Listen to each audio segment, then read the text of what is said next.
So points to remember from the fifth lesson. Python is general purpose language, GPL. Shortly we can call it as GPL language, general purpose language. Through this language we can develop any kind of software. It is created by Guido van Rossum அப்படின்ற person. He created the general purpose language. Okay. Python shell can be used to two ways. Python shell means which operator is the Python shell? Which operator indicates the Python shell? Which operator? IDLE ல நீங்க என்ன operator பாத்தீங்க? இந்த மாதிரி வருதா? So this is called as Python prompt, Python shell. Shell இல்லனா prompt ன்னு சொல்லலாம். So this can be used in two ways. One is interactive mode, another one is script mode. So இது வந்து interactive modeல இருக்கும். இந்த மாதிரி Python prompt வந்துச்சுன்னா அது interactive modeல இருக்கும். Script mode போகணும்னா Ctrl+N press பண்ணீங்கன்னா script mode க்கு போகும். Next Python uses the white spaces. White spacesனா 4 space சேர்ந்தது ஒரு tab பைத்தான்ல. ஓகே, 4 ஸ்பேஸ் சேர்ந்தது ஒரு tab in Python.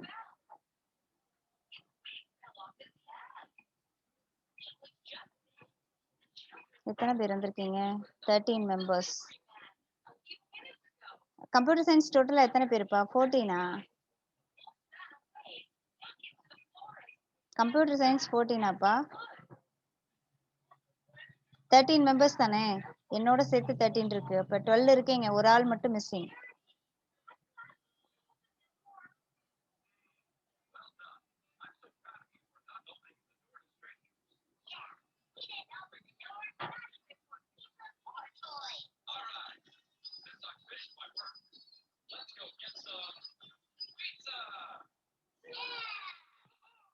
Okay.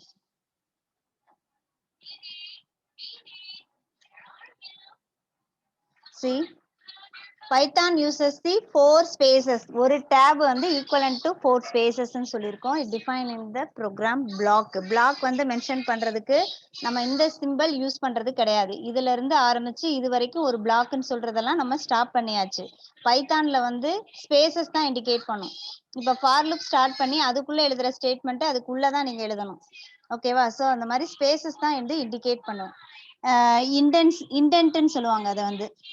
Next, white spaces separation is necessary to between the tokens and identifier and keyword.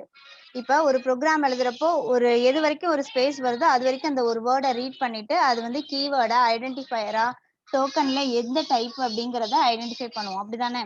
இன்ட்னு கொடுத்துட்டு ஒரு space கொடுத்தேனா தான் int is data டைப்னு சொல்லுவேன். ஸ்பேஸே இல்லாம கண்டினியூஸா சென்டென்ஸ் இருந்துச்சுன்னா நம்ம சொல்ல மாட்டோம். சச் ஈச் வேர்டை நம்ம அப்படி இந்த ஸ்பேசஸ் வந்து ரீட் பண்ணும்போது அந்த ஒவ்வொரு வேர்டையும் நம்ம எடுப்போம். அந்த வேர்டுக்கு அது கீவேர்டா ஐடென்டிஃபையரான்னு மென்ஷன் பண்ணுவோம். Next, the programs needs to interact with the end users. Interact with the end users. End usersனா நாம யூஸ் பண்றவங்க தான் end users. ஓகேவா? Desired tasks to done using the input and output facility. Python breaks the each logical line into the sequence of elementary logical components is known as tokens. Already சொல்லியிருக்கோம். The lexical components are called as a token சொல்லி C++லே படிச்சிருக்கோம். Lexical அப்படின்னா the smallest individual unit is called as a lexical component. Smallest unit தான் lexical component ன்னு சொல்லுவோம். அதை வந்து token சொல்லி ரெப்ரசென்ட் பண்றோம். டோக்கன்ல 5 டைப்ஸ் ஆஃப் டோக்கன்ஸ் இருக்கு. கீவேர்ட்ஸ் அப்படின்றது என்னன்னா these are the reserved words, inbuilt words. இதை வந்து ஸ்பெசிஃபிக்கா செர்டைன் பர்பஸ்க்காக யூஸ் பண்றோம். அந்த வேர்டை மென்ஷன் பண்ணும்போது பைத்தானோட இன்டர்பிரேட்டர் என்ன பண்ணும்னா ரெகக்னைஸ் பண்ணிருக்கும். ஓகே, இந்த நேம் வந்து இந்த ஸ்ட்ரக்சருக்கு தான் யூஸ் பண்ணிருக்காங்க. இப்போ ஃபார்ன்ற கீவேர்டு யூஸ் பண்றீங்கன்னா ஃபார்ங்கிறது இது ஒரு டைப் ஆஃப் கண்ட்ரோல் ஸ்ட்ரக்சர் அப்படின்றத ஐடென்டிஃபை பண்ணிக்கும். ஓகே, நெக்ஸ்ட் பாரு, one mark question. Who developed Python? Who developed Python? என்ன ஆன்சர்? யார்ப்பா டெவலப் பண்ணாங்க பைத்தானா? அக்ஷயதரன். Who developed Python? டக் டக்குன்னு ஆன்சர் சொல்லு, டைம் இல்ல, அடுத்த லெசன் போகணும். அன்மியூட் பண்ணிக்கோங்க.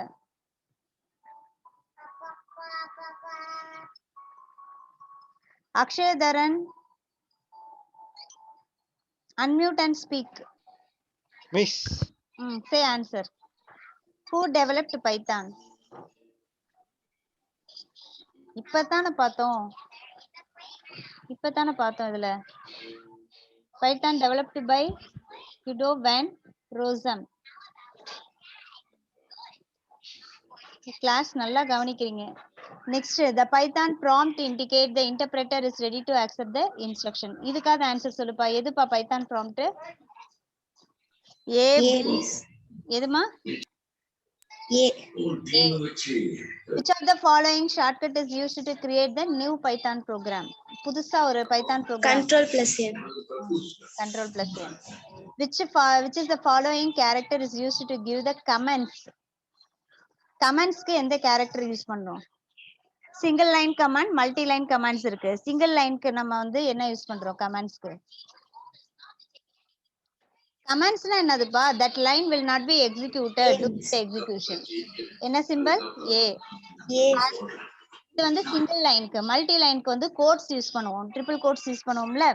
ட்ரிபிள் கோட்ஸ் யூஸ் பண்ணா அது commands.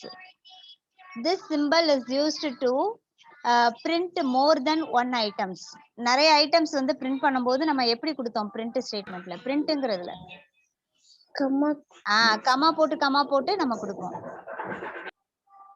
Okay. Which of the following is not a token? Which of the following is not a token? எது டோக்கன் கிடையாது. டோக்கன்ல 5 types of token இருக்குன்னு சொல்லிருக்கோம். எதெல்லாம் டோக்கன்? Identifier, keyword, keywords, operatorலாம் டோக்கன். அப்ப except interpreter. Interpreter அப்படிங்கிறது ஒரு language translation software. Which of the following is not a keyword? இதுல எது keyword கிடையாது. Operator. Operator is not a keyword. Okay. Which operator is also called as comparative operator? இது வந்து comparative operator. Arithmetic, relational, logical, assignment. இதுல வந்து எது comparative operator?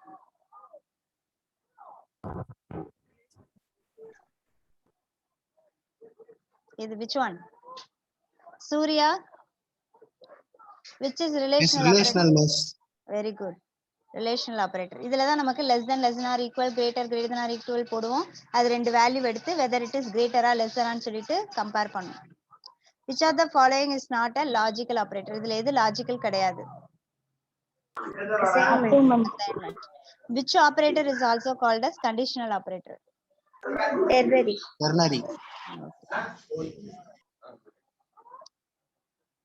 So the questions வந்து what are the different modes na? Interactive mode and இன்னொரு mode என்னது? Script mode. ஓகேவா? அந்த இத பத்தி நம்ம எழுதணும். Short note and token note, the lexical component, the smallest integer collectively called as smallest integer unit in your program. So collectively called as token அப்படின்னு சொல்லி 5 types of token என்னென்னு எழுதிட வேண்டியது. Difference operatorனா என்னென்ன டைப்ஸ் எழுதினா போதும். There are 5 types of operators: arithmetic, relational, conditional operator. இந்த மாதிரி வரிசையா ஆபரேட்டர்ஸ்னா என்னென்னு எழுதினா போதும். Literal அப்படின்னா literal means constant. There are 3 types of literal: integer literal இருக்கு, இது numerical literal, non numerical literal இருக்கு. ஸோ அது ஃபுல்லா எழுதணும். ஷார்ட் நோட்டான எக்ஸ்போனன்ட் டேட்டானா ஃப்ளோட்டிங் பாயிண்ட்ல இ இண்டிகேட்ஸ் தி எக்ஸ்போனன்ட். இது மாதிரி சொல்லணும். இதோட நோட்ஸ் எல்லாம் நான் அனுப்புறேன், அதை பார்த்து எழுதிக்கலாம். Answer the following question. Write short note on arithmetic operators with example கேட்டிருக்காங்க. அரித்தமெட்டிக் ஆபரேட்டர்னா என்ன, அது என்னென்ன, இதெல்லாம் நம்ம C++ல எழுதுனது தான். அரித்தமெட்டிக் ஆபரேட்டர்னா என்ன, அது என்னென்ன ஆபரேட்டர், அந்த எக்ஸாம்பிள்ஸோட ஏதாவது ஒரு எக்ஸாம்பிள் எழுதுனீங்கன்னா கூட போதும். என்னென்ன ஆபரேட்டர்னு மென்ஷன் பண்ணிட்டு ஒரு எக்ஸாம்பிள். அசைன்மெண்ட் ஆபரேட்டரும் அதே மாதிரி தான். ஓகே, டெர்னரி ஆபரேட்டரும் அதே மாதிரி தான். எக்ஸாம்பிள்ஸ் நான் கொடுத்துட்டேன் ஆல்ரெடி. சின்டாக்ஸ் அண்ட் எக்ஸாம்பிள் கொடுத்துட்டேன். டெஃபினேஷன் மட்டும் புக்ல எடுத்துக்கோங்க. Write short note on the escape sequence. Escape சீக்வன்ஸ்னா என்னன்னு எழுதிட்டு ஸ்லாஷ் இந்த பாக்ஸ் ஒன்று இருக்குல்ல எஸ்கேப் சீக்வன்ஸ்ல, அந்த பாக்ஸ் எழுதிருங்க. ஸ்ட்ரிங் லிட்ரல் அப்படின்றப்போ single quotes, double quotes, triple quotes பத்தி அந்த பேராகிராஃப் எழுதணும். Write detail about procedure the script mode programming அப்படின்னு கேட்டாங்கன்னா, ஸ்கிரிப்ட் மோடு ப்ரோக்ராமிங்க்கு ஸ்டார்டிங்ல இருந்து என்ன ப்ரொசீஜர், ஓகேவா? ஸ்கிரிப்ட் மோடுனா என்ன, அதை வந்து எப்படி ஓபன் பண்ணணும், ஃபைல் டு நியூ இல்லைன்னா Ctrl+N கொடுக்கணும். அதுக்கப்புறம் கோடிங் டைப் பண்ணணும். கோடிங் டைப் பண்ணதுக்கு அப்புறம் சேவ் பண்ணணும். .py கொடுத்து சேவ் பண்ணணும். அதுக்கப்புறம் ரன் பண்ணணும். ரன் பண்ணும்போது எரர்ஸ் வந்துச்சுன்னா கரெக்ட் பண்ணிட்டு சேவ் குடுக்கணும். அதுக்கப்புறம் நமக்கு அவுட்புட் ஸ்க்ரீன் வரும். ஸோ இந்த மாரி ஃப்ளோவா ஸ்டெப்ஸ் இருக்கு. ஸ்டார்ட்டிங்ல இருந்து ஹெட்டிங் போட்டு போட்டு குடுத்துருப்பாங்க. அத எழுதணும். நம்ம ஸ்டெப் பை ஸ்டெப்பா எழுதணும். Input out print of statement இதெல்லாம் வந்து நம்ம ஆல்ரெடி 5 மார்க் கொஸ்டின் பார்த்துட்டோம். டோக்கன்ஸ்ல வந்து 5 டைப்ஸ் ஆஃப் டோக்கன்ஸ் கேட்டாங்கன்னா டோக்கன்னா என்ன, அந்த 5 ஹெட்டிங்ஸ், அந்த 5 ஹெட்டிங்ஸோட டெஃபினேஷன்ஸ் எழுதி ஒவ்வொரு எக்ஸாம்பிள்ஸ் எழுதணும். ஆபரேட்டர்ஸ் வரும்போது ஆபரேட்டர்னா என்ன அப்படின்றத எழுதினா போதும். அதுக்கு வந்து எக்ஸாம்பிள் ஒன்று எழுதுனீங்கன்னா போதும். டைப்ஸ் எல்லாம் எழுத தேவையில்லை. So next chapter we going to see control structures. Control structures தான் நம்ம ஆல்ரெடி நம்ம லேர்ன் பண்ணியிருக்கோம் லோயர் செஷன்லயே. கண்ட்ரோல் ஸ்ட்ரக்சர் அப்படிங்கிறது என்ன? எனிபடி? கண்ட்ரோல் ஸ்ட்ரக்சர்னா என்ன? கண்ட்ரோல் அப்படின்னா என்ன? ஸோ ஆக்சுவலி உங்களோட ப்ரோக்ராம்ல வந்துட்டு எல்லா லைனுமே எல்லா லைன் சீக்வன்ஸ் ஆஃப் இன்ஸ்ட்ரக்ஷன் தான் நம்ம என்னன்னு சொல்றோம், ஒரு ப்ரோக்ராம்னு சொல்றோம். ஒரு டாஸ்கை ஃபினிஷ் பண்றதுக்கு நீங்க எழுதுற ஸ்டெப் பை ஸ்டெப் கோடிங் தான் நம்ம என்னன்னு சொல்றோம், ப்ரோக்ராமிங் அப்படின்னு வந்து நம்ம சொல்றோம். அப்படிதானே? ஸ்டெப் பை ஸ்டெப் இன்ஸ்ட்ரக்ஷன்ஸ் தான் ஒரு டாஸ்கை ஃபினிஷ் பண்ற நம்ம எழுதுற ப்ரோக்ராம். ஓகேவா? இதுதான் சொல்றோம். ஸோ அப்போ உங்க கம்ப்யூட்டர்ல வந்து அது எப்படி எக்ஸிக்யூட் ஆகும்னா ஒவ்வொரு லைனா சீக்வன்ஸா 1 பை 1 எக்ஸிக்யூட் பண்ணும். ஓகேவா? ஸோ நார்மலா உங்களோட கண்ட்ரோல் வந்து சீக்வன்ஸா போயிட்டு இருக்கு. சீக்வன்ஸா போயிட்டு இருக்கிற அந்த கண்ட்ரோலை நான் என்ன பண்றேன்னா I am making some changes. ஒரு ஸ்ட்ரக்சர் யூஸ் பண்ணி அதோட கண்ட்ரோலை அல்டர் பண்றேன். அல்டர் பண்றதுக்கு பேர் தான் என்னன்னு சொல்றாங்கன்னா கண்ட்ரோல் ஸ்ட்ரக்சர். அதுக்கு யூஸ் பண்ற டிஃபரெண்ட் ஸ்ட்ரக்சர் அதை தான் கண்ட்ரோல் ஸ்ட்ரக்சர்ஸ்ன்னு சொல்றோம். ஓகேவா? இதுல வந்து நம்ம ஃபார் லூப் லூப்பிங் ஸ்ட்ரக்சர்ஸும் பார்த்துருக்கோம், செலக்ஷன் ஸ்ட்ரக்சர்ஸும் பார்த்துருக்கோம். Iteration structure looping or iteration பார்த்துருக்கோம். செலக்ஷனும் நம்ம பார்த்துருக்கோம். செலக்ஷன்ல இஃப் ஸ்விட்ச் கேஸ் இதெல்லாம் நம்ம C++ல பார்த்தோம். அதே மாதிரி இதுலயுமே நமக்கு ஸ்ட்ரக்சர்ஸ் வந்து இருக்கு. ஓகேவா? So அல்டர் the control is called as a control structures. By using of some structure is called as a control structures. So see the objective of this lesson. After studying this lesson, the student will be able to gain the knowledge about various flow control. Different types of control structures நம்ம பார்க்க போறோம். To learn through the syntax, அதோட syntax அதை வந்து எப்படி எழுதணும், அதோட programs வந்து ஃப்ளோ எப்படி போகும், அதுக்கோட கண்ட்ரோல் அதாவது ஃப்ளோ சார்ட் வந்து எப்படி டிரா பண்ணணும் இதெல்லாம் பார்க்க போறோம். அதுல ஐட்ரேட்டிவ் ஸ்ட்ரக்சர் பத்தி டீடைலா பார்க்க போறோம். அந்த ஐட்ரேட்டிவ் ஸ்ட்ரக்சர்ஸ்ல நம்பர் ஆஃப் டைம்ஸ் அதை எப்படி எக்ஸிக்யூட் பண்ணணும்ன்றதையும் நம்ம பார்க்க போறோம். ஓகே, இதுதான் learning objective of this lesson. Introduction. So நார்மலா நம்ம வந்து இப்போ கண்ட்ரோல் ஸ்ட்ரக்சர்ஸ்ல நம்ம C++ல படிக்கும்போது நம்ம எத்தனை டைப் ஆஃப் கண்ட்ரோல் ஸ்ட்ரக்சர்ஸ் நம்ம பார்த்துருக்கோம் அப்படின்னா 3 டைப்ஸ் பார்த்துருக்கோம். One is sequence, next one selection, another one is iteration or looping. அப்படி இல்லைன்னா ஐட்ரேஷன் சொல்லுவோம். ஐட்ரேஷன். ஓகேவா? செலக்ஷன் ஆர் அல்டர்னேட்டிவ் ஸ்டேட்மெண்ட் அப்படின்னு சொல்லுவோம். அல்டர்னேட்டிவ்னா இது இல்லைன்னா இன்னொரு பாத் என்ன, அதான். சீக்வன்ஸ் அப்படிங்கிறது one after another, 1 by 1 execute பண்ணா அது சீக்வன்ஸ். செலக்ஷன் அப்படிங்கிறது பேஸ்ட் ஆன் த கண்டிஷனை பேஸ் பண்ணி ட்ரூ இல்லைன்னா ஃபால்ஸ் பார்த்து அது எடுக்கும்.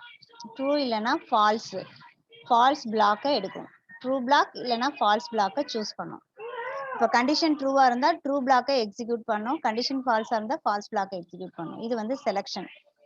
லூப்பிங் போயிட்டோம் அப்படின்னா ஐட்ரேஷன் அப்படின்னா ஒரு பிளாக் ஆஃப் ஸ்டேட்மெண்ட்ஸை அகைன் அண்ட் அகைன் நமக்கு ரிப்பீட்டடா எக்ஸிக்யூட் பண்ணணும்னா ஐட்ரேஷன் ஆர் லூப்பிங்க்கு நம்ம போவோம். ஓகே, ஸோ இப்போ பாருங்க, the program may contains a set of statement. ஒரு ப்ரோக்ராம்னா அந்த ப்ரோக்ராம்ல செட் ஆஃப் ஸ்டேட்மெண்ட்ஸ் வந்து இருக்கும். அது எல்லாமே எக்ஸிக்யூட்டபிள் ஸ்டேட்மெண்ட்டா இருக்கும். ஏன்னா அது it will be produce some result. ஒரு ப்ரோக்ராம்னா நான் எழுதுறேன்னா அந்த ஒவ்வொரு லைனுக்குமே அதுக்கு ஈக்குவலண்ட் அவுட்புட்டை வந்து அது கண்டிப்பா ப்ரொடியூஸ் பண்ணும், ரிசல்ட்டை வந்து ப்ரொடியூஸ் பண்ணும். ஜென்ரலா அந்த ஸ்டேட்மெண்ட்ஸ் எல்லாமே எப்படி எக்ஸிக்யூட் ஆகும்னு சொல்றாங்கன்னா சீக்வன்ஸா எக்ஸிக்யூட் ஆகும்.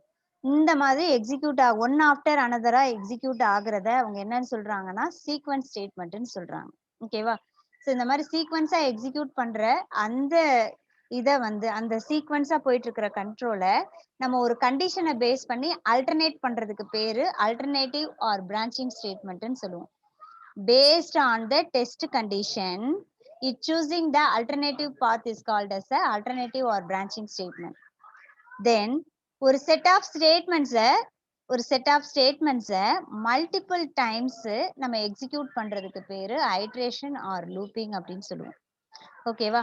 ஸோ இதுதான் நமக்கு கண்ட்ரோல் ஸ்ட்ரக்சர்ஸ்ன்னு சொல்றாங்க. பைத்தான்ல இந்த 3 கண்ட்ரோல் ஸ்ட்ரக்சர்ஸை தான் நம்ம வந்து பார்க்க போறோம்.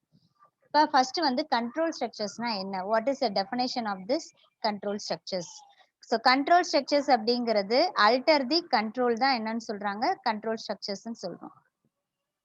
இப்போ பாருங்க, the program that causes the jump from one part of the program, jump the control. அந்த கண்ட்ரோல் வந்து இப்படி எக்ஸிக்யூட் ஆயிட்டே இருக்கு. அது ஒரு பிளேஸ்ல இருந்து இன்னொரு பிளேஸ்க்கு ஜம்ப் ஆகி இப்படி போறதுக்கு பேரு தான் அதை என்னன்னு சொல்றாங்க, கண்ட்ரோல் ஸ்ட்ரக்சர்ஸ்ன்னு சொல்றாங்க. The program statement that cause the jump of the control from one part of the program into another part of the program is called as a control structure இல்லனா control statement. இத note பண்ணிக்கங்க. What do you mean by control structures? The control that causes the jump of a control from one part of the program into another part of the program is called as a control statement or control structure. இது already நம்ம C++லயே learn பண்ணதுதான். இத வந்து ஒரு compound ஸ்டேட்மெண்ட்னு சொல்றாங்க. Compound ஸ்டேட்மெண்ட்னா இது ஒரு பிளாக்கா வந்து இருக்கும். இது ஒரு பிளாக்கா இருக்கும். இப்ப ஃபார் லூப்னு எடுத்துட்டீங்கன்னா அது ஒரு ஸ்மால் பிளாக் மாதிரி இருக்கும். ஓகேவா? இப்ப அதுக்குள்ள இன்னொரு ஃபார் லூப் எழுதுறீங்கன்னா அது தனி பிளாக்கா தான் இருக்கும். இப்படி பிளாக்கா தான் போயிட்டு இருக்கும். இந்த மாதிரி பிளாக்குள்ள பிளாக்னு போச்சுன்னா அதை நெஸ்டட்னு நம்ம சொல்லுவோம். ஓகே, நெக்ஸ்ட் பாரு. ஸோ இதுதான் வந்து ஐஎம்எஸ், இன்ஃபர்மேஷன் மேனேஜ்மெண்ட் சிஸ்டமோட ட்ரையாங்கிள் ஸ்ட்ரக்சர். ஃபர்ஸ்ட் வந்து சீக்வன்ஸா எக்ஸிக்யூட் பண்ணுது, நெக்ஸ்ட் வந்து ஆல்டர்னேட்டிவா எக்ஸிக்யூட் பண்ணுது, அடுத்து ஐட்ரேட்டிவ் மெத்தட்ல எக்ஸிக்யூட் பண்ணும். Okay, next what you mean by sequential statement? சீக்வென்ஷியல்னா என்னன்னு சொன்னோம், ஒன் ஆஃப்டர் அனதர், ஒரு ஸ்டேட்மெண்ட் முடிஞ்சதுக்கு அப்புறம் அடுத்த ஸ்டேட்மெண்ட் எக்ஸிக்யூட் ஆகுறதுக்கு பேரு சீக்வென்ஷியல் ஸ்டேட்மெண்ட் அப்படின்றாங்க. The sequential statement that compose the sequence of statement which are executed one after another. சீக்வென்ஸா இருக்கிற ஸ்டேட்மெண்ட்டை எக்ஸிக்யூட் பண்ணும்போது ஒன் பை ஒன்னா எக்ஸிக்யூட் ஆச்சுன்னா that is sequential statement. That code print your name, address, phone number இதெல்லாம் print பண்றதுக்கு example வந்து இதுல எழுதியிருக்காங்க. ஸோ அந்த எக்ஸாம்பிள் ப்ரோக்ராமை நம்ம பார்க்கலாம். ஸோ இப்போ இதுல வந்து ஆக்சுவல் ப்ரோக்ராம் எது அப்படின்னா இந்த 2 லைன் தான். ஃபர்ஸ்ட் லைன் எக்ஸிக்யூட் ஆகி அதோட அவுட்புட் வந்துருச்சு. செகண்ட் லைன் எக்ஸிக்யூட் பண்ணி அதோட அவுட்புட் வந்துருச்சு, ஒன் ஆஃப்டர் அனதர். ஃபர்ஸ்ட்ல வந்து என்ன கொடுத்துருக்கோம்னா hello this is Sham, this is the message, அந்த மெசேஜ் நமக்கு அப்படியே வந்துருச்சு. Next one they given the address, that address is displayed in the next line. So how the way you given in the program, that way it display the output on the screen. So one after another நீங்க எப்படி கொடுத்திருக்கீங்களோ that same format it displays the output. அப்ப இது sequential statement அப்படின்னு சொல்றோம். Okay, next we going to see about alternative or branching statement. Any doubts from this? இதுக்கு முன்னாடி பார்த்ததுல எதுவும் டவுட் இருக்கா? Any doubts? No doubts. Okay, நான் in betweenல யார வேணா கொஸ்டின் கேட்பேன். ஓகேவா? Be alert. ஆல்டர்னேட்டிவ் ஆர் பிரான்ச்சிங்னா என்னன்னு சொல்லியிருக்கோம், இதுல கண்டிஷன் வந்து கண்டிப்பா நம்ம கொடுப்போம். அந்த கண்டிஷனை அது பேஸ் பண்ணி இட் ஆல்டர்னேட்டிங் த பாத் அப்படின்னு சொல்றோம். ஒரு கண்டிஷன் கொடுக்குறோம், அந்த கண்டிஷனை பேஸ் பண்ணி இந்த பாத்தான் அது சூஸ் பண்றதுக்கு பேரு ஆல்டர்னேட்டிவ் ஆர் பிரான்ச்சிங்னு சொல்றோம். ஓகேவா? In day to day life we need to take the various decision. நம்ம லைஃப்லயே வந்து நிறைய நம்ம டெசிஷன்ஸ் எடுக்கிறோம். இதை எடுக்கலாமா, இப்போ ஒரு ட்ரெஸ்ஸே நம்ம பர்ச்சேஸ் பண்றோம்னா இதை எடுக்கலாமா இதை எடுக்கலாமா, ஸோ நம்ம அதுக்கு ஒரு கண்டிஷன் போடுறோம். ஸோ இந்த கலர் வந்து நமக்கு பிடிக்கும், இந்த கலர் பிடிக்காது, பிடிச்ச கலரா இருந்தா இந்த ட்ரெஸ், பிடிக்காத கலரா இருந்தா இது, அது நம்ம இந்த மாதிரி ஆல்டர்னேட்டிவா நம்ம சூஸ் பண்ணிக்கிறோம். ஸோ இது மாதிரி தான் நமக்கு இங்கேயும் இப்போ ஒரு செட் ஆஃப் கோடிங் எக்ஸிக்யூட் பண்ணிட்டே இருக்குன்னா செகண்ட் பார்ட் வேணும் அப்படின்னா அந்த இதுல போய் நம்ம ட்ரூ கண்டிஷன்ஸ் கொடுத்துடலாம். கண்டிஷன் ட்ரூவா இருந்தா ட்ரூ பிளாக் எடுக்கும், கண்டிஷன் ஃபால்ஸா இருந்தா ஃபால்ஸ் பிளாக் எடுக்கும். Okay, in day to day life we need to take the various decisions.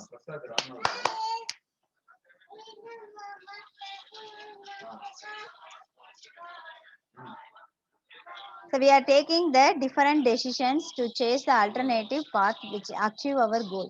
நம்மளுக்கு எது கோலோ அந்த கோலை ரீச் பண்றதுக்கு எது தேவையோ அந்த இதை நம்ம எடுக்கிறோம், அந்த இதை நம்ம சூஸ் பண்ணிக்கிறோம்.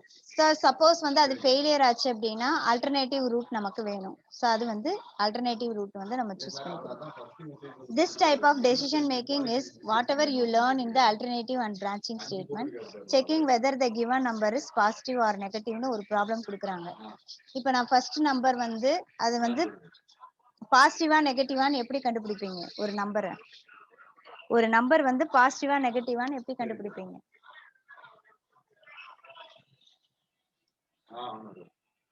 என்னப்பா திருதுன்னு முடிக்கிறீங்க?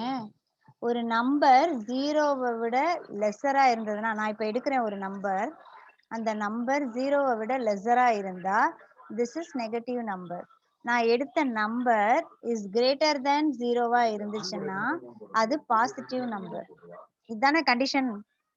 கண்டிஷன் வந்து ஜீரோவை விட லெஸரா இருந்தா நெகட்டிவ், ஜீரோவை விட கிரேட்டரா இருந்தா பாசிட்டிவ். ஈக்குவல் டு ஜீரோவா இருந்தா அது என்னன்னு சொல்லுவோம்? ஜீரோன்றத மென்ஷன் பண்ணிடுவோம். இதுதானே கான்செப்ட். ஸோ இதுக்கு நான் ப்ரோக்ராம்லாம் நம்ம எழுதலாம். ஓகே, அடுத்த கான்செப்ட் என்ன சொல்றாங்கன்னா ஆடா ஈவனான்னு கண்டுபிடிக்கிறது. எப்படி கண்டுபிடிப்பீங்க? ஒரு நம்பர் மாடுலஸ் பை 2 போடுறோம் ஒரு நம்பரை, இது ஃபுல்லா சால்வ் ஆகிருந்துச்சுன்னா நமக்கு ஈக்குவல் டு ஜீரோன்னு வரும். ஏன்னா ஃபுல்லா சால்வ் ஆகுது பாரு, 2 to ஃபுல்லா சால்வ் ஆகுது அப்படின்னா it will be get the answer 0. அப்ப இது என்ன பண்ணுவோம்னா இந்த நம்பர் வந்து ஈவன் நம்பர் அப்படிங்கிறத ப்ரொடியூஸ் பண்ணும். Suppose modulus by 2 is equal it not is equal to ஜீரோன்னு வந்துச்சுன்னா the answer will be display that the given number is odd number, like that the answer will be displayed. Okay, so see, the Python provides the following types of alternative statement like a C++ programming. We have the 3 types. One is simple if, next one is if else, third one if elif. if elif அப்படின்னு கொடுவோம். அங்க else ifனு use பண்ணுவோம், இங்க elifனு use பண்றோம். அவ்வளவுதான் different. Simple if ஸ்டேட்மெண்ட்னா நம்ம என்னன்னு சொல்லியிருக்கோம்ப்பா, only true black மட்டும்தான் வரும், ஃபால்ஸ் பிளாக் வராதுன்னு சொல்லியிருக்கோம். இப்போ எப்படின்னா, இப்போ கண்டிஷன் நான் செக் பண்றேன். If condition A is greater than B, condition ட்ரூவா இருந்ததுன்னா, இப்போ இந்த மாதிரி இஃப் ஃபார் இதெல்லாம் யூஸ் பண்ணும்போது நம்ம அந்த லைனோட எண்டில் கோலன் வைக்கணும், கொடுத்துட்டு அதுக்குள்ள எழுதுற ஸ்டேட்மெண்ட்டை டேப் கொடுத்து எழுதணும். ஓகேவா? இப்போ இந்த கண்டிஷன் ட்ரூவா இருந்தா ட்ரூ ஸ்டேட்மெண்ட் என்ன எழுதுவீங்க? பிரிண்ட் ஏ இஸ் பிக் அப்படின்னு எழுதுவீங்க. கண்டிஷன் ஃபால்ஸா இருந்தா எல்ஸ் பாட்டு போவோம். சிம்பிள் இஃப்ல நமக்கு ஃபால்ஸ் பாட்டு தேவையே கிடையாது, இதோட அவ்வளவுதான், தட்ஸ் ஆல். அப்ப simple if statement in consider only the true black. ஓகேவா? கண்டிஷன் ட்ரூவா இருந்தா நமக்கு அதோட ஆன்சர்ஸை ப்ரொடியூஸ் பண்ணும், அவ்வளவுதான் சிம்பிள் இஃப் ஸ்டேட்மெண்ட். சேம் அதே சின்டாக்ஸ் பாருங்க. சின்டாக்ஸ் பாரு. கண்டிஷன் இஃப் கண்டிஷன் கொடுக்குறாங்க, கண்டிஷன் ட்ரூவா இருந்தா true black, that's all. see the program. இதுல இருக்கிற ப்ரோக்ராமே கரெக்டா இருக்கு. ஒரு நம்பர் கெட் பண்றாங்க, ஏஜ் வந்து கெட் பண்றாங்க, அது கிரேட்டர் தென் 18 இருந்தா யூ ஆர் எலிஜிபிள் ஃபார் ஓட்டிங்னு ப்ரோக்ராம், தட்ஸ் ஆல். ஸோ நான் அந்த ப்ரோக்ராமை எக்ஸிக்யூட் பண்ணி காமிக்கிறேன். IDLE.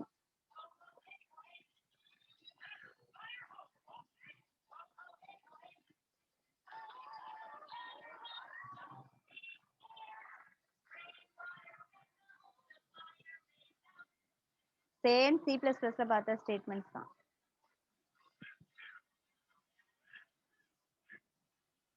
எல்லாம் போட்டு வச்சிருக்கேன்,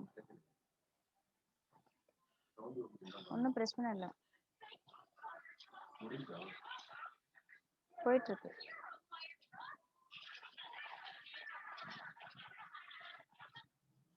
ஸோ நம்மளோட கான்செப்ட் என்ன? ஒரு ஏஜ் வந்து நான் கெட் பண்ணணும், அந்த ஏஜ் வந்து 18 and 18 and above இருந்துச்சுன்னா, 18 plus 18 above இருந்துச்சுன்னா நான் என்ன சொல்லியிருக்கலாம், the 18 and above இருந்தா யூ ஆர் எலிஜிபிள் ஃபார் ஓட்டுன்னு நான் சொல்லணும். ஓகே, இதுதான் என்னோட கான்செப்ட். இப்போ ப்ரோக்ராம் எழுதுறேன் பாரு. First I have to get the age. Age வந்து நம்பரா இல்ல டெக்ஸ்டா? ஏஜ் வந்து நம்பர்ல கொடுப்போமா டெக்ஸ்ட்ல கொடுப்போமா? நம்பர்ல கொடுப்போமா? enter your age. enter your age. Okay, ஏஜை கெட் பண்ணியாச்சு. இப்போ அந்த ஏஜை கெட் பண்ண போறேன். if பிராக்கெட்ல கொடுத்தாலும் சரி, பிராக்கெட் இல்லாம கொடுத்தாலும் ஒர்க் ஆகும். ஆனா கோலன் கம்பல்சரி வைக்கணும், கோலன் வைக்கணும். ஓகேவா? இஃப், இஃப் எல்ஸ், அந்த கண்ட்ரோல் ஸ்ட்ரக்சர்ஸ், ஃபங்க்ஷனு, கிளாஸ், இது எல்லாத்துலயுமே அந்த கீவேர்ட்ஸ் யூஸ் பண்ணும்போது அந்த எண்டில் வந்து கோலன் வைக்கணும். ஏன்னா இதுக்குள்ள உங்களுக்கு உள்ள ஸ்டேட்மெண்ட்ஸ் வரும்.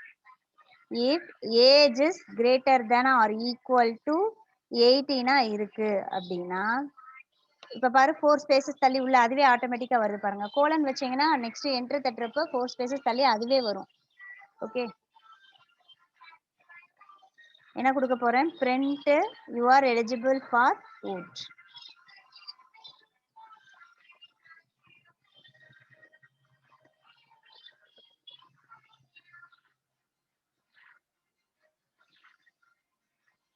that's all. control s கொடுத்து சேவ் பண்ணிக்கிறேன்.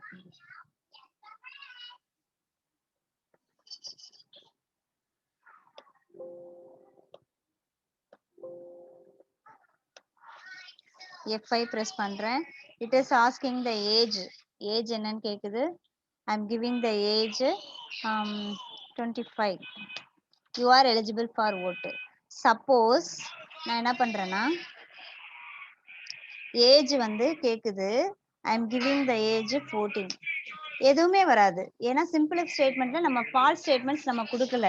இஃப் கண்டிஷன் ட்ரூவா இருக்கு அப்படின்னா அந்த ட்ரூ பார்ட் மட்டும் தான் நமக்கு எக்ஸிக்யூட் ஆகி அதோட ஸ்டேட்மெண்ட்ஸ் வரும். ஃபால்ஸ்க்கு நம்ம ஸ்டேட்மெண்ட் கொடுக்காதனால ஜஸ்ட் அது அதோட ஸ்டாப் ஆகி வெளியில வந்துடும். ஓகே, சிம்பிள் இஃப் புரியுதுலப்பா? இஃப் எல்ஸ் ஸ்டேட்மெண்ட் அப்படிங்கிறது எல்ஸ் பிளாக் வரும். கண்டிஷன் ட்ரூவா இருந்தா ட்ரூ பிளாக் எக்ஸிக்யூட் ஆகும், கண்டிஷன் ஃபால்ஸா இருந்தா ஃபால்ஸ் பிளாக் எக்ஸிக்யூட் ஆகும். சின்டாக்ஸ் பாருங்க. If condition true means true block execute ஆகும், ஃபால்ஸா இருந்தா எல்ஸ் பிளாக் எக்ஸிக்யூட் ஆகும். எல்ஸ்ல வந்து நம்ம பிளாக் போடுறதுக்கு பதிலா இந்த கோலன் வச்சுட்டு என்டர் தட்டினீங்கன்னா 4 ஸ்பேஸ் தள்ளி உள்ள வரும். ஓகேவா? இப்போ நான் இதே ப்ரோக்ராமை அப்படியே வந்து மாத்துறேன் பாரு. எல்ஸ் பார்ட் மட்டும் எக்ஸ்ட்ராவா போட்டுக்கோங்க. கோலன் வச்சு என்டர் அடிச்சீங்கன்னா 4 ஸ்பேஸ் தள்ளி வரும். You are not eligible for ஓட்டுன்னு மெசேஜ் கொடுங்க.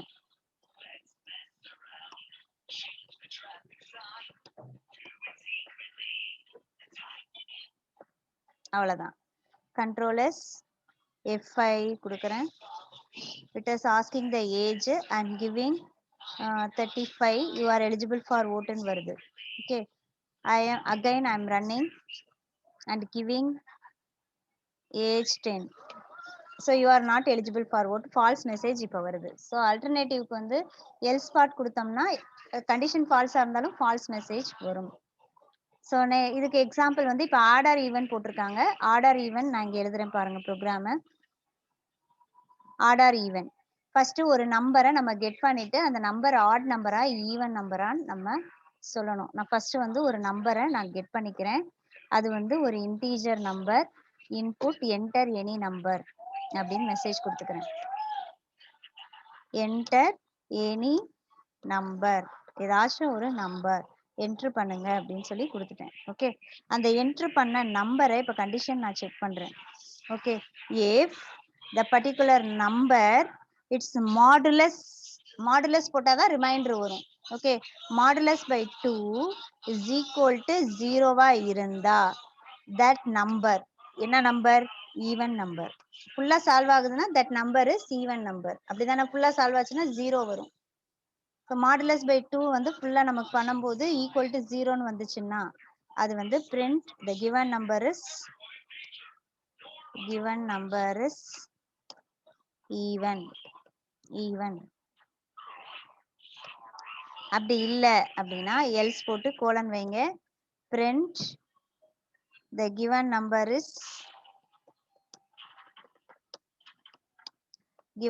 is add. அவ்வளவுதான். control s கொடுத்துட்டு F5 கொடுக்குறேன். it asking the number, I'm giving the number 65, the given number is odd அப்படின்னு சொல்லிட்டு நமக்கு வந்துருச்சு. so again F5 press பண்றேன். it asking the number, I am giving the number 20. so the given number is even அப்படின்னு சொல்லிட்டு நமக்கு வந்துருச்சு. Okay, so வேற நமக்கு positive or negative find out பண்றதுக்கு ஒரு ப்ரோக்ராம் சொன்னாங்கல்ல. பாசிட்டிவ் ஆர் நெகட்டிவ் கண்டுபிடிக்கணும்னா என்ன பண்ணணும்? ஃபர்ஸ்ட் ஒரு நம்பர் கெட் பண்றீங்க. அந்த கெட் பண்ண நம்பர் எனக்கு பாசிட்டிவா நெகட்டிவான்னு கண்டுபிடிக்கணும். அதுக்கு எப்படி போடுவீங்க?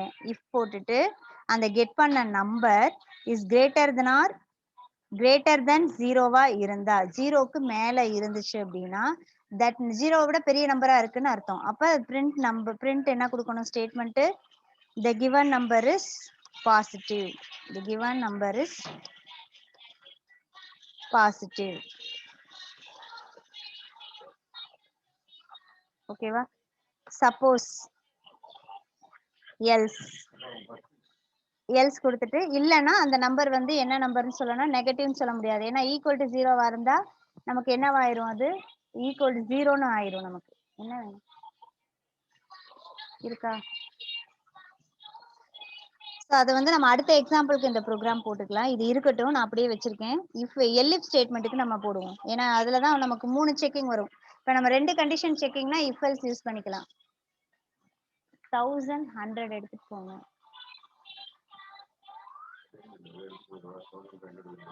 ஏன்? ஓகே, இப்போதைக்கு 2 ஹெட்செட் ஓகே, இன்னொன்னு நான் பார்த்துட்டு வாங்கிக்கிறேன்னு சொல்லுங்க.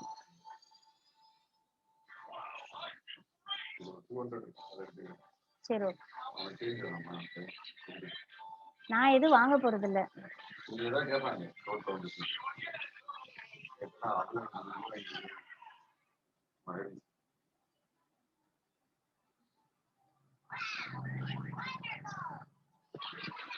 சரி ஓகே.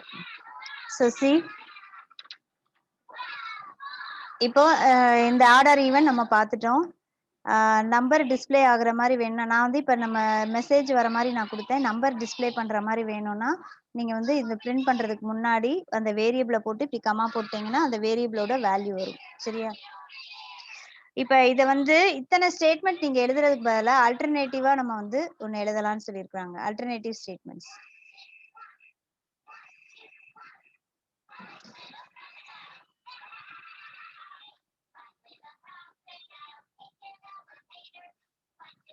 ஒரு நிமிஷம். இப்ப இதே ப்ரோக்ராம ஆல்டர்னேட்டிவ் ஸ்டேட்மெண்ட்டா எப்படி அதாவது இதுக்கு ஆல்டர்னேட்டிவ் வந்து நம்ம என்ன சொல்லியிருக்கோம்னா டெர்னரி ஆபரேட்டர்ஸ் யூஸ் பண்ணி எழுதலாம்ல. டெர்னரி ஆபரேட்டர் யூஸ் பண்ணி எழுதலாம்னு சொன்னோம்ல. It replaces the if else ஸ்டேட்மெண்ட்னு படிச்சோம். ஓகேவா? C++ல கொஸ்டின் மார்க் கோலன் யூஸ் பண்ணோம். பட் இங்க அப்படி யூஸ் பண்ண மாட்டோம். ஃபர்ஸ்ட் என்ன எழுதுவோம்னா ட்ரூ பார்ட் எழுதுவோம். அதுக்கு அடுத்தது இஃப் கொடுத்து கண்டிஷன் கொடுப்போம். கண்டிஷன் கொடுத்துட்டு அதுக்கப்புறம் எல்ஸ் போட்டு அதுக்கப்புறம் இந்த ஃபால்ஸ் ஸ்டேட்மெண்ட் வந்து நம்ம எழுதுவோம். இதுதான் வந்து சின்டாக்ஸ் டெர்னரி ஆபரேட்டர்ல. நான் இதை ஒரே லைன்ல எழுதுறேன் பாருங்க. ஒரு நம்பர் நான் வந்து கெட் பண்ணிருக்கேன். அந்த கெட் பண்ண நம்பர் வந்து ட்ரூவா இருந்தா எனக்கு என்ன மெசேஜ் கொடுக்கணும்? ட்ரூவா இருந்தா என்ன மெசேஜ்? So ட்ரூவா இருந்தா given number is even. ட்ரூவா இருந்தா given number is even. if என்னன்னா கண்டிஷன் வந்து நம்ம என்ன கொடுக்கணும்? கண்டிஷன் வந்து if condition the given number is modulus by 2 is equal to 0. ஓகேவா? இதான் நம்மளோட கண்டிஷன். கண்டிஷன் முடிச்சிட்டு எல் ஸ்டேட்மெண்ட். எல்ஸ்ல வந்து ஃபால்ஸ் ஆன்சர் கொடுக்கணும். ஃபால்ஸ் ஆன்சர் என்ன கொடுக்க போறோம்னா the given number is odd. இதுதான் நமக்கு ஃபால்ஸ் ஆன்சர். இப்போ இதை வந்து எதுக்கு வந்து அதை அசைன் பண்ணணும் அப்படின்னா ஈவன் ஒரு வேரியபிள் எடுத்திருக்கேன், அதுக்கு அசைன் பண்ணிடும். ஓகேவா? இப்போ இந்த ஈவனை நான் பிரிண்ட் பண்ணா போதும். பிரிண்ட் ஈவன் வேரியபிளை நான் பிரிண்ட் பண்ணிட்டேன். ஓகேவா? கண்ட்ரோலஸ் இங்கே ட்ரூ ஸ்டேட்மெண்ட் எழுதியிருக்கேன்ப்பா. ட்ரூ ஸ்டேட்மெண்ட், இங்க கண்டிஷன், இங்க வந்து எல்ஸ்ல வந்து ஃபால்ஸ் ஸ்டேட்மெண்ட் எழுதியாச்சு. Check. if it is asking enter any number, I am giving 25. the given number is oddங்கிற மெசேஜ் நமக்கு வந்துருச்சு. புரியுதா இது? ஸோ இப்போ வந்து உங்களுக்கு வேல்யூ டிஸ்பிளே பண்ணணும்னு நினைச்சீங்கன்னா வேல்யூவை ரிட்டர்ன் பண்ணுங்க.